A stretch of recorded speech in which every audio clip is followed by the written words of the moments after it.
Yeah, it's got a bit of Night of the Comet, because I think Night of the Comet was a bit like, it was kind of guerrilla style, it feels, right? Like it looked like they were making it up a little and just finding cool stuff. And it has a new wave punk element to it, much like Repo Man, which was also, you know, you look at the generic dog food cans and the vending machines in the middle of the desert, and that's a real Repo Man, you know.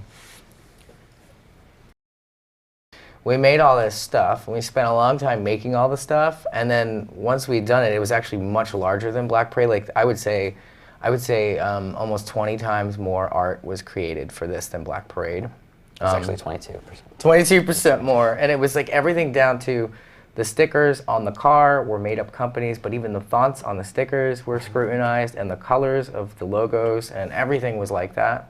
And so now that we have it, it doesn't feel like a prison like Black Parade did. Like, that was very uncomfortable, and it was kind of, that was the idea. Very grim and military. This seems like something that I'd want to live in for the next 2 years and keep playing with. That's one of the greatest things too, is that when you can live in this world, like, it can change and multiple, like we were talking about Lou Reed, how, you know, he would do Transformer, and then all of a sudden you would go see him on that tour, but it was different already. Like, he was already on to the next shit. And this, I think this concept, this world really allows us to play so much and go find the new shit within this world. Yeah, yeah, I want to keep doing it. Like, to me, we should still be doing this all the way up to the end of the cycle. I think it's going to take a minute to get to the bigger shows to do that. One of the cool things right now is that we've been away so long that it's really, I think the first group of shows will be about reconnecting with the audience and less about costuming and things like that. And I think that's great, because the songs, when we've been rehearsing them in a live sense, they sound way more aggressive than anything off Parade. It actually sounds like Rob Cavallo had described, like this assault party. That's what it sounds like. And so that's what I would expect live, and then later on we could think about it, and we have plenty of time to think about how we can make this fun, a fun live experience. You know, I mean, you know, we're talking about like bringing the car out on the road and just having it, whatever city we're playing, having it drive around all day and just do fun stuff like that. It's awesome. Yeah. It was like reconvening with an old friend, you know? Yeah. Yeah, it felt like when we had re-met up with him, it was like kind of like a homecoming, and it felt really great. He's a friend, you know, and he's an artist, and that was really important, and he's like a fifth member. It felt like we were all kind of like in this pit of fire and like reaching our hands out, and he kind of helped us all get out of it. It really did feel that way, and he believes in the band so much, you know. We had a really amazing conversation with him when we got there. It was a very emotional conversation where he had told us how he had felt like the situation we were in was a shame, because he believed we were one of the greatest rock bands in the world, and he couldn't believe it had gotten to this point where we were in stasis, you know, creatively, and it made him upset, you know. And I think just seeing somebody be so honest about how much they love your band on an artistic level was enough to make us redo this entire album. He's like a partner, you know, and he's ready to go, you know, put himself through that, you know, journey too with you, and it's hard on everybody, but we're all there for each other, getting through it. I mean, his quality control too is just as severe as ours, which is awesome, which makes him a great match. You know, he's always pushing us, even up to the end. I think the last couple days of tracking was me going back and retracking lyrics that he had felt weren't up to par with the rest of the album. And out of the whole process, luckily that it only happened like on 2 lines, but it was the hardest 2 lines to write because of that. I think what we realized is like, you know, albums and the ambition of the band is much different than its ambition live. I think they're 2 separate things entirely. I think writing great songs first, then you can translate them however you want live, you know? Yeah, I mean, we were just talking about this in the break, like, you know, when you listen to that first attempt, it literally does sound like a band that has stripped everything away. Like, I know lyrically, I just stripped everything away. I didn't even know what to sing about anymore, and you know, because there was nothing left. And that's kind of what it sounds like. And we love a lot of those songs, like they're really special to us, but that's all you hear is so much nakedness that there's nothing to the band at that point, you know? You know, we had finished like something like 20-something songs, and they were like almost, like more than half of them were mixed. I think it was during the mixing process with Rich Costey, we were sitting there, and experimenting. Yeah, we started experimenting. It was nuts because we couldn't get it to sound how we wanted to, you know. And then I think one day Rich brought over a Voyager.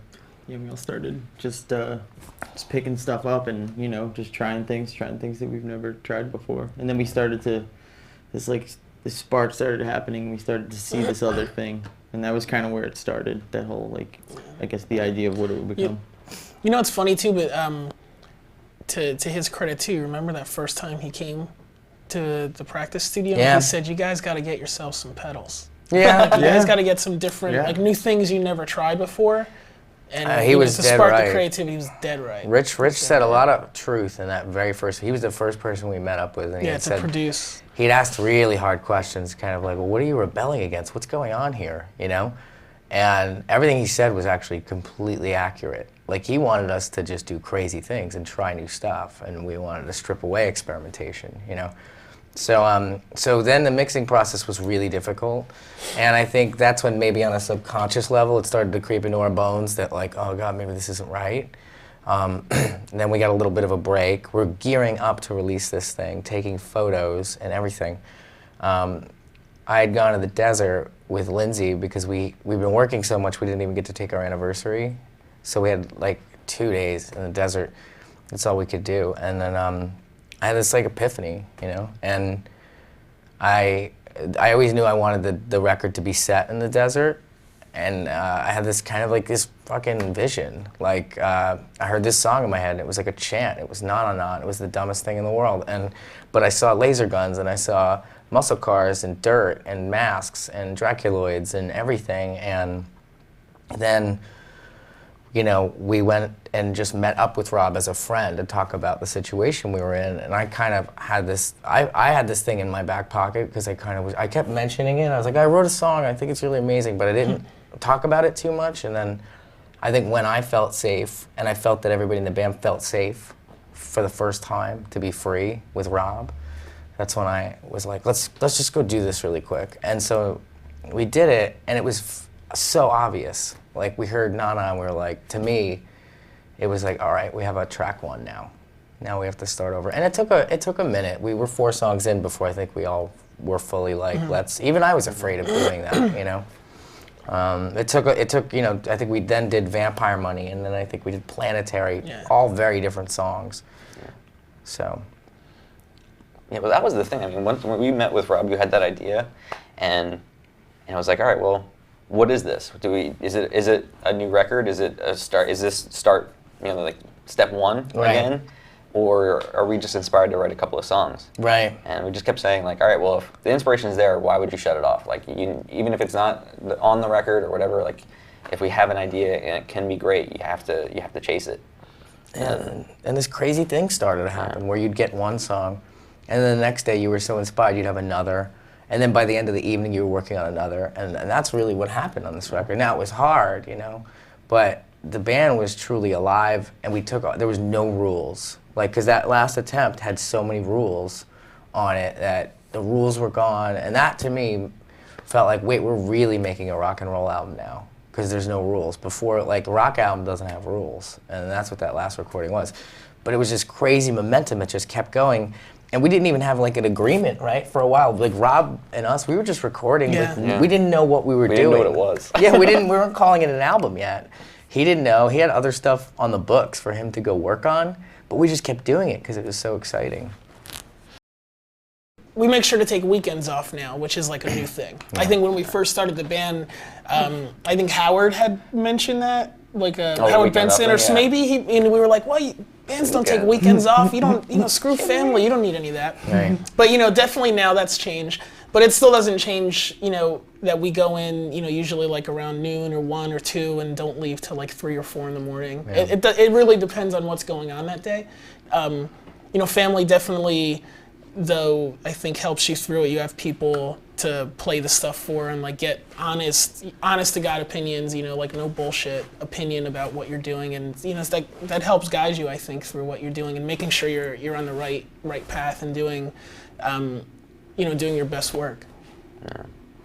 And in addition to recording a major record in a studio, we did some other stuff too, just on our laptops, and that's going to be something that goes along with it. Oh yeah, yeah, that was So, like, fun. yeah. You never lose that attic recording mentality.